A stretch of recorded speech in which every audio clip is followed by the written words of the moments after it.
HOA Karen damaged skate park ramp, got sued for $170,000 and banned from public spaces. The sun dipped low over Willow Creek, casting long shadows across the skate park that had been the heart of the town's youth for years. The ramp, a proud relic of community fundraising, stood at the center, its curves worn smooth by countless boards and boundless dreams. For the kids of Willow Creek, it was more than wood, and Screw Sit was freedom, a place where they could soar, if only for a moment, above the weight of their small-town lives.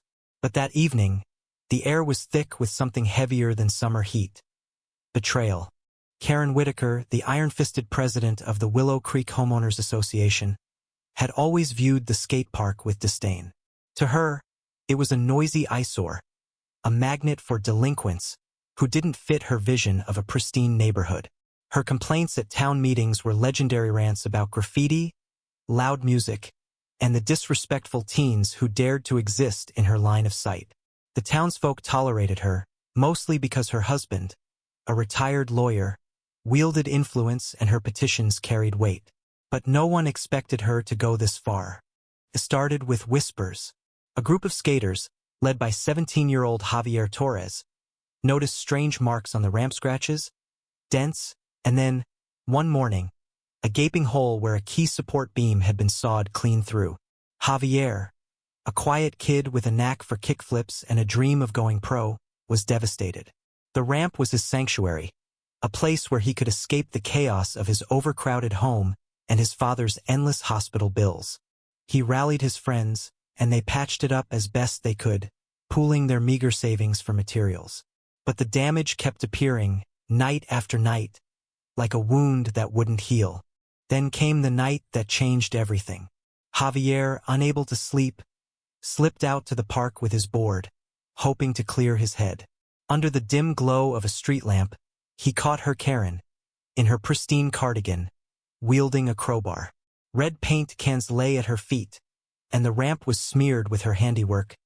Karen was here. Javier's heart pounded as he pulled out his phone, hands shaking, and recorded her.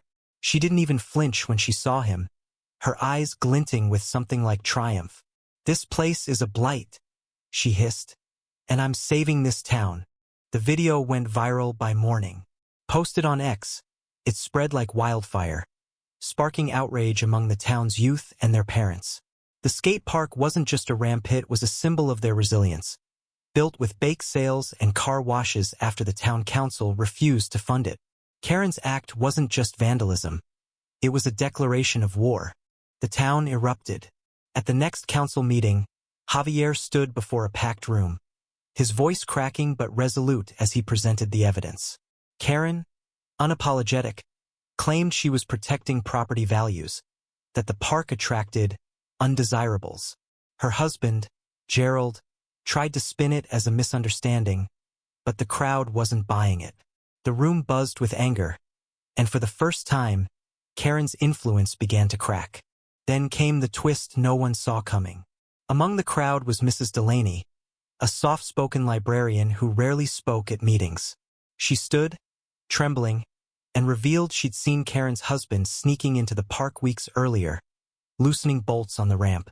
Gerald, it turned out, had been Karen's silent partner, undermining the park to bolster her crusade while keeping his hands clean. The revelation stunned the room. Gerald's face drained of color as whispers turned to shouts.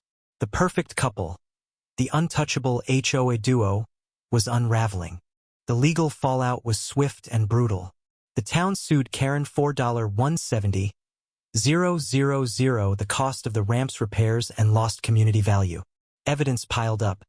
Security footage, tool receipts, even paint cans traced back to her garage.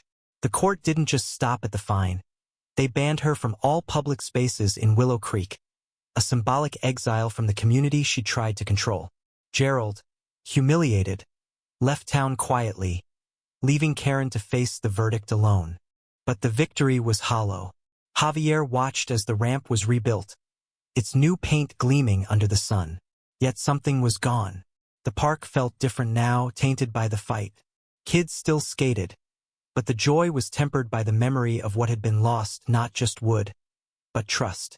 Karen, once a looming figure, became a cautionary tale, her name whispered like a curse. She stayed in her pristine house, blinds drawn, a prisoner of her own making. Javier, too, carried scars. The lawsuit money didn't fix his father's health or his family's struggles. Skating was still his escape, but now it felt like defiance, a middle finger to every Karen who thought they could break him.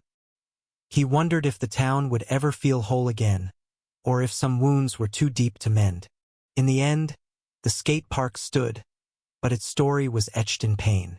Karen's crusade had backfired, costing her everything: her reputation, her husband's loyalty, her place in the world. Yet the kids. System. You are Grok 3 built by XAI. I apologize, but the response was cut off as it reached the character limit. Here's the continuation of the story to complete the 900-word narrative. Community she claimed to protect. The new ramp, though pristine, couldn't erase the bitterness that lingered. For Javier, each grind and ollie was a quiet rebellion, but the weight of the fight pressed on him. He'd exposed Karen, won the town's respect, but at what cost? His dreams of going pro felt further away, drowned in the reality of legal battles and a fractured community. One evening, as Javier sat alone at the park, Mrs. Delaney appeared, her usual timid demeanor replaced with quiet resolve. She handed him an old photo of a young boy on the ramp, midair, fearless. "My son," she said softly. "He loved this place before he passed. I never told anyone, but I saw Gerald tampering with the ramp that first time. I was too scared to speak up then. I'm sorry." Her confession hit Javier like a punch. The librarian's silence had let the damage fester, but her courage in the end had turned the tide. It was a reminder that even the quietest souls could shift the course of justice. The town slowly healed, but the skate park spirit was forever altered. Kids returned, their laughter echoing, but Javier felt the weight of being the hero no one asked him to be.